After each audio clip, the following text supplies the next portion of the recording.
কেন?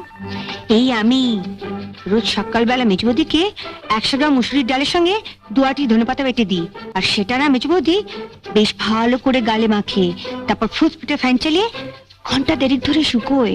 আর সেই সময় মেজবৌদি ঘাড় পর্যন্ত হেলায় না, আরে কথা পর্যন্ত বলে না, পাছে গালের চামড়া টান পড়ে যায়। ধনে পাতার মুসুর ডাল?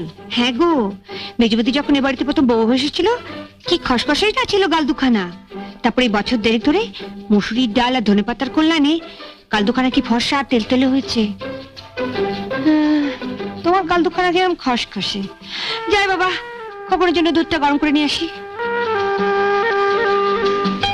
এই শোনো, হ্যাঁ আমাকে একটু মুসুর ডাল আর ধনে পাতা বেটে এনে দেবে?